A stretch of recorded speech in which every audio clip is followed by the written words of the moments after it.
बिस्मिल्लाहिर्रहमानिर्रहीम। Dear students, this is Mohammad Zarar. अच्छा जी, लास्ट टॉपिक हमारा था एलिप्स का। एलिप्स के बाद जो डिस्कशन है वो है हाइपरबोलाज की। ये इस चैप्टर का लास्ट पोर्शन। हाइपरबोलाज में जब हम पहुंचते हैं तो हाइपरबोलाज की मेन अटेंशन क्या है कि इसके अंदर और एलिप्स के अंदर जो मेन डिफरेंस हम डिसाइड करते हैं कि इसमें जो एसेंट्रिसिटी वाली रेशो है, यानी परपेंडिकुलर टू हॉरिजॉन्टल डिस्टेंस की जो रेशो है वो ग्रेटर देन क्या हो जाती है, 1 हो जाती है। यानी जब हम वर्टिकल डिस्टेंस फोकस वाला और horizontal distance with respect to boundary से जो पॉइंट लिया जाता है PF ओवर PM, ठीक है जी, यानी पॉइंट जो सर्कल या कर्व की बाउंड्री पे था उधर से फोकस तक का डिस्टेंस, और फिर ये बाउंड्री से बाहर जो आउटसाइड हम पॉइंट लेते हैं उधर तक का जो डिस्टेंस है हॉरिजॉन्टल, इन दोनों की जो रेशो है वो ग्रेटर देन क्या आनी चाहिए, 1 आनी चाहिए। ऐसे कॉनिक सेक्शन को क्या नाम दिया जाता है, हाइपरबोला का।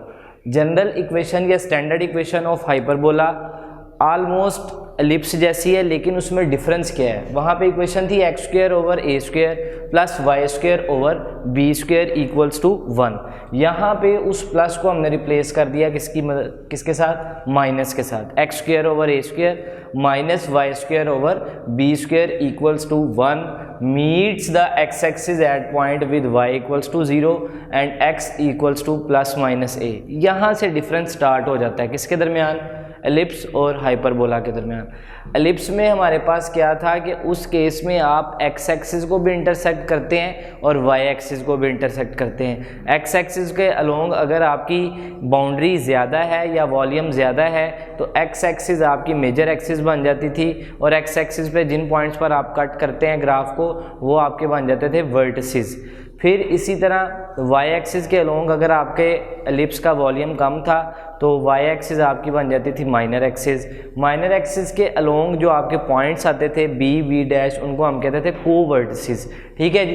तो यहाँ पर अब कोवर्टिसेस का कॉन्सेप्ट नहीं है। यहाँ पे फिल वक्त अगर आपके हाइपरबोलाज एग्जिस्ट कर रहे हैं अलोंग एक्स एक्सिस, यानी एक्स एक्सिस को कट कर रहे हैं, वाई एक्सिस को इंटरसेक्ट नहीं कर रहे, तो उस केस में y इक्वल्स टू क्या होगा, 0 होगा। या अंडरस्टूड सी बात है कि x एक्सिस पे y कोऑर्डिनेट की वैल्यू क्या होती है, 0, और x की दो वैल्यूज़ दी हुई हैं, एक प्लस a और एक माइनस a। प्लस a और minus a these are the coordinates of vertices, ठीक है जी। यहाँ पे मेंशन किया हुआ this point and this point are called vertices of the hyperbola. Diagram के अंदर भी मेंशन है कि इस तरह से एक हाइपरबोला बना along x axis towards positive x axis और एक इधर टूवर्ड्स नेगेटिव x एक्सिस। तो जो x एक्सिस पॉजिटिव के अलोंग है उसके कोऑर्डिनेट या उस पर जो पॉइंट बनेगा उसके वर्टेक्स के कोऑर्डिनेट होंगे a, 0, और जो नेगेटिव x एक्सिस के अलोंग होगा उसके कोऑर्डिनेट होंगे वर्टेक्स के -a एंड 0।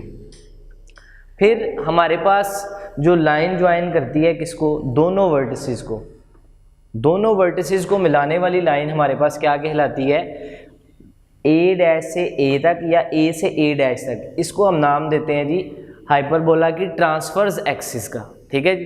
ट्रांसफर्स मींस कि हमारे पास जो मेन एक्सिस है उसके परपेंडिकुलर हमारे पास ये लाइन आ जाती है, इसको वर्ड दिया जाता है ट्रांसफर्स एक्सिस या ट्रांसफर्स ऑफ फोकल हाइपरबोला, ठीक है जी।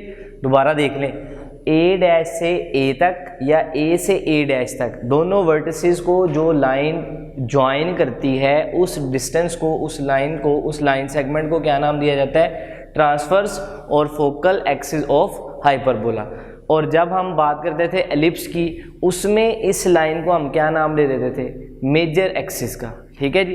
कि पॉइंट A से A' तक जो डिस्टेंस था वो वहाँ पे क्या बन जाता था, मेजर एक्सिस, और उसकी लेंथ क्या कहलाती थी, लेंथ ऑफ मेजर एक्सिस।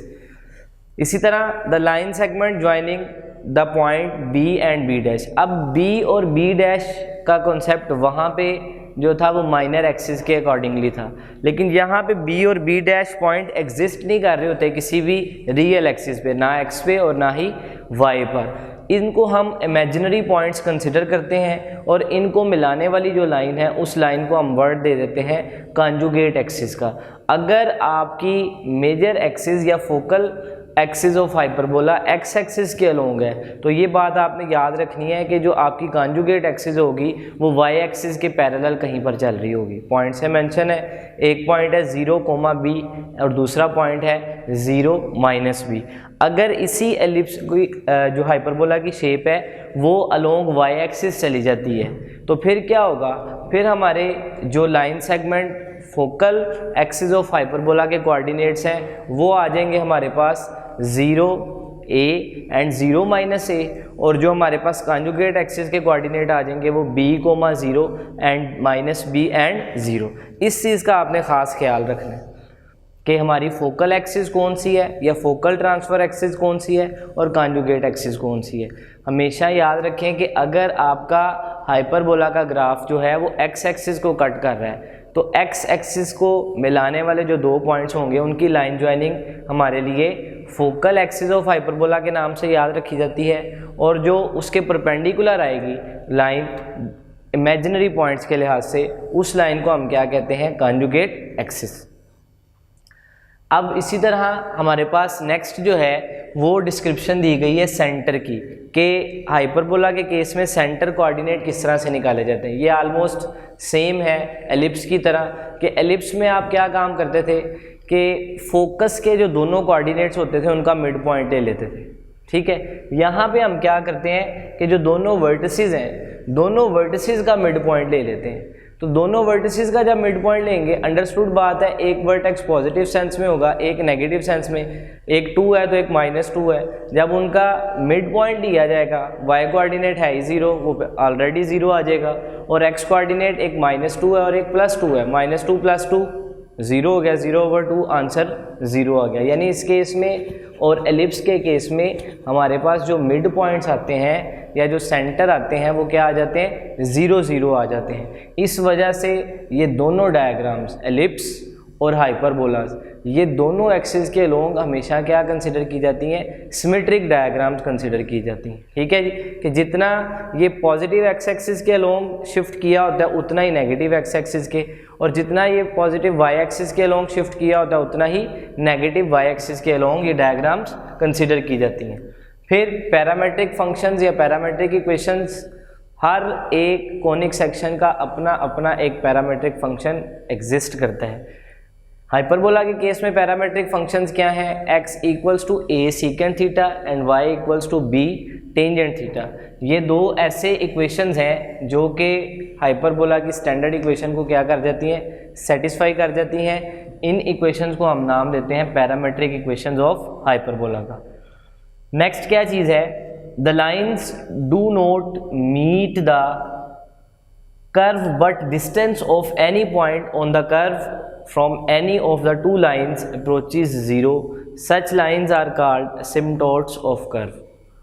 अब यहाँ पर ऐसी लाइंस की डिस्कशन की जा रही है जिन लाइंस की यानी पॉइंट का डिस्टेंस आप लेते हैं, यानी कर्व से लाइन तक का डिस्टेंस लेते हैं। अब वो लाइन जो है कर्व को किसी पॉइंट पर टच नहीं कर रही, ठीक है, लेकिन जब आप कर्व से उस लाइन तक का डिस्टेंस लेते हैं तो वो ऑलमोस्ट इक्वल्स टू क्या हो जाता है, 0 हो जाता है।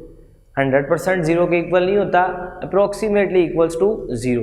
ऐसी लाइंस को या ऐसी लाइन ज्वाइनिंग्स को क्या नाम देते हैं हम, असिम्प्टोट्स, ठीक है। जब भी हमारे पास कर्व में ऐसी डायग्राम के अंदर एक ऐसा डिस्टेंस कंसिडर करना पड़ जाए कि हम फर्ज कर लें बाउंड्री से बाहर कोई एक लाइन है, ऊपर भी हो सकती है नीचे भी हो सकती है, एट ए टाइम 2 लाइन्स, ठीक है जी। जब उन लाइन्स से डिस्टेंस लेते हैं तो वो डिस्टेंस ऑलमोस्ट कितना हो जाता है, 0 हो जाता है। और दूसरी बात कि वो ग्राफ को लाइन कट नहीं कर रही होती। ऐसी लाइंस को हम क्या नाम देते हैं, असिम्प्टोट्स का, ठीक है जी।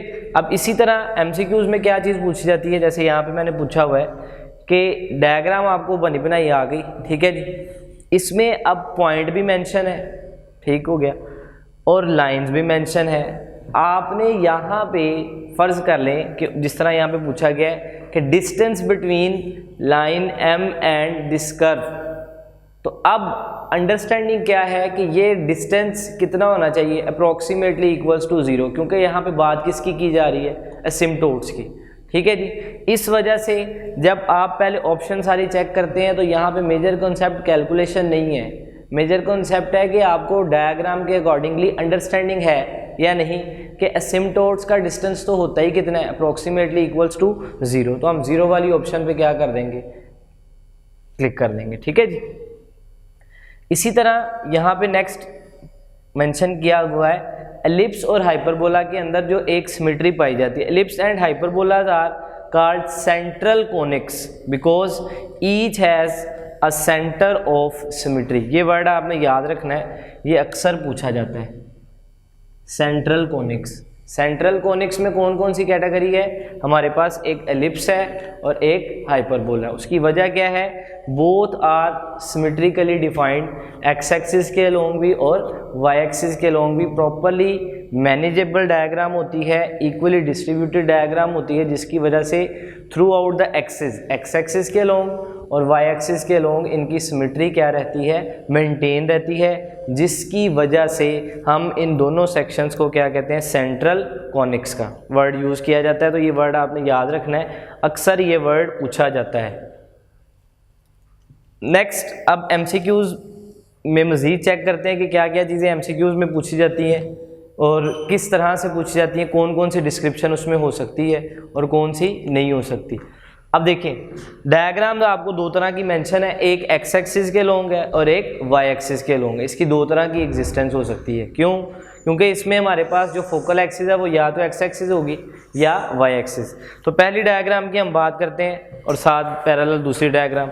इस डायग्राम में अगर देखें तो पॉजिटिव एक्स एक्सिस के लॉन्ग आपकी फोकल एक्सिस है। इस डायग्राम की बात करते हैं तो एक्स एक्सिस की बजाय यहाँ पे क्या आ जाएगा, वाई एक्सिस के अलोंग हमारे पास फोकल एक्सिस या ट्रांसफर एक्सिस एग्जिस्ट कर रही होगी। ठीक है जी। इस केस में आपके जो वर्टिसेस हैं वो अलोंग एक्स एक्सिस एग्जिस्ट कर रहे हैं। इस केस में जो आपके वर्टिसेस हैं वो अलोंग वाई एक्सिस एग्जिस्ट कर रहे हैं। इस केस में जो फोकस है वो अलोंग वाई एक्सिस हैं। इस केस में जो फोकस है वो अलोंग एक्स एक्सिस हैं। ठीक है। हाँ, इसमें आपने ये बात ज़हन में रखनी है कि इसकी जो कॉन्जुगेट एक्सिस होगी वो पैरेलल टू वाई एक्सिस होगी और इसकी जो कॉन्जुगेट एक्सिस होगी वो पैरेलल टू एक्स एक्सिस होगी। ठीक है जी। अब हमारे पास एक्स एक्सिस के अलोंग जब ग्राफ है तो उसके अकॉर्डिंग हमारे पास जो इक्वेशन डेवलप होगी वो क्या है, X square over A square minus Y square over B square equals to 1। यहाँ पे सी स्क्वायर निकालने का या सी की वैल्यू निकालने का फार्मूला दोनों केसेस में क्या है, सेम ही है, ए स्क्वायर प्लस बी स्क्वायर। जब एलिप्स की बात करते थे तो उस केस में इसका फार्मूला क्या था, c square is equal to a square minus b square. अगर हमारा ग्राफ वाई एक्सिस के अलोंग चला जाएगा, यानी जो हमारी हाइपरबोलाज हैं वो वाई एक्सिस को कट करते हुए नज़र आएंगे, तो फिर आपकी इक्वेशन क्या बन जाएगी, वाई स्क्वायर ओवर ए square minus x square over B square. Ellipse के केस में हमारे पास ये होता था कि हमेशा जो ए था उसकी वैल्यू बी से क्या होती थी, बड़ी होती थी। इस केस में a ग्रेटर देन b या a लेस देन b की कोई स्पेसिफिक कंडीशन नहीं है। a इक्वल्स टू b भी हो सकता है, a लेस देन b भी हो सकता है, a ग्रेटर देन b भी हो सकता है, यानी तीनों पॉसिबिलिटीज़ यहाँ पे मौजूद हैं। अब MCQs की तरफ का यहाँ पे छोटा सा क्या चीज़ है कि अगर हमें पेपर में पूछ लिया जाए कि जी फोकस या इक्वेशन जो है हमारी अलोंग वाई एक्सिस वाले ग्राफ की किस तरह से आ सकती है, चार ऑप्शंस दे दी जाए, x square over A square plus y square over B square equals to 1। Second option x square over A square minus Y square over B square equals to 1। Third option है y square over A square minus x square over B square equals to 1। And last option क्या है, none. तो हम किसको select करेंगे, y square over ए square वाली option को, क्योंकि अब ग्राफ हमारा आ गया अलोंग वाई एक्सिस। या तो वो स्टेटमेंट लिख दे या डायग्राम मेंशन कर दे, तो उस डायग्राम के अकॉर्डिंगली हमें इक्वेशन एक्सट्रैक्ट करनी आनी चाहिए या उस इक्वेशन की डिस्क्रिप्शन हमें पता होनी चाहिए। इसी तरह नेक्स्ट जो आगे चीज़ है फोकी के, जो हमारा फोकस है उसके अकॉर्डिंगली डायग्राम को देखते हुए हम किस तरह से वैल्यूज सजेस्ट कर सकते हैं। अगर तो हमारी मेजर या प्रिंसिपल एक्सिस या फोकल एक्सिस या ट्रांसफर्स एक्सिस एक्स एक्सिस है तो उस केस में फोकस के कोऑर्डिनेट क्या होंगे, plus C minus C and 0। ठीक है, क्योंकि एक्स एक्सिस के लोग फोकस एग्जिस्ट कर रहा होगा। अगर हम सेकंड डायग्राम की बात करते हैं तो उस केस में हम वाई एक्सिस के लोग एग्जिस्ट कर रहे होंगे। जब वाई एक्सिस के लोग एग्जिस्ट करते हैं तो हमारे पास वैल्यूज़ क्या आ जाती हैं, 0, कोमा प्लस माइनस एंड सी। अब यहाँ पे देखें, यहाँ पे एमसीक्यूज किस तरह से बन सकता है। फ़र्ज़ कर लें कि आपको डायग्राम शो ऑफ की जाती है और इसमें पॉइंट मेंशन करके, कोऑर्डिनेट मेंशन करके फोकस के वो आपसे पूछ लेता है कि जी इसके अकॉर्डिंगली क्या फोकी हो सकते हैं। फोकस में अगर एक कोऑर्डिनेट भी आपको दे देता है, यानी पॉजिटिव दे देता है तो नेगेटिव आपको खुद पता होना चाहिए, नेगेटिव दे देता है तो पॉजिटिव खुद पता होना चाहिए। इसी तरह फ़र्ज़ कर लें वो 4 ऑप्शंस दे देता है, उसमें अलग अलग फोकस मेंशन कर देता है, ठीक है जी।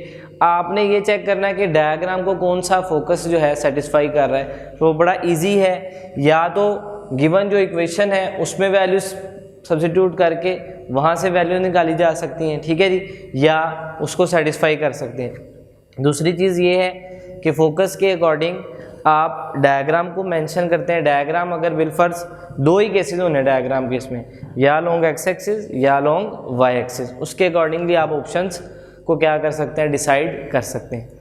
इसी तरह है नेक्स्ट डायरेक्ट्रिसेस। जो हमारे पास डायरेक्ट्रिसेस की इक्वेशंस हैं वो 2 तरह की हो सकती हैं। एक तो है x equals to plus minus c over e square. ये इक्वेशन कब बनेगी, जब हमारा ग्राफ जो है कट कर रहा है किसको, x एक्सिस को। जब x एक्सिस को ग्राफ कट करेगा तो उस केस में जो डायरेक्ट्रिक्स की इक्वेशन है वो x equals to C E square, यानी ये वाली और ये वाली, ये दोनों डायरेक्ट्रिक्स लाइन की इक्वेशन, ठीक है जी। प्लस माइनस अगर पॉजिटिव एक्स एक्सिस पे है तो पॉजिटिव में आ जाएगा, अगर नेगेटिव एक्स एक्सिस पे है तो नेगेटिव आ जाएगा। इसी तरह अगर हमारी जो मेन फोकल एक्सिस है, ट्रांसफ़र एक्सिस है, वो किसके अलोंग चली जाए, वाई एक्सिस के अलोंग चली जाए, तो हमारी जो डायरेक्ट्रिक्स की इक्वेशन है वो किसको कट करेगी, वाई एक्सिस को कट करती हुई जाएगी। जब वाई एक्सिस को कट करेगी तो इक्वेशन क्या बनेगी, y equals to plus minus c over e square. अब इनमें एमसीक्यूज़ किस तरह से पूछा जाता है कि डायग्राम दे दिए, ठीक है जी, फ़र्ज़ कर लें ये डायग्राम है, ठीक है, इसके अकॉर्डिंगली आपको फोकस भी वो मेंशन कर देता है, ठीक है जी। फोकस मेंशन कर दिया और ई मेंशन कर दिया, तो अब ई यानी एसेंट्रिसिटी के कोऑर्डिनेट से और सी की वैल्यू से आप इस इक्वेशन को क्या कर सकते हैं, खुद से इजीली डेवलप कर सकते हैं। अब सी और ई की बेशुमार वैल्यू से बेशुमार एमसीक्यूज़ बनाए जा सकते हैं, ठीक है जी।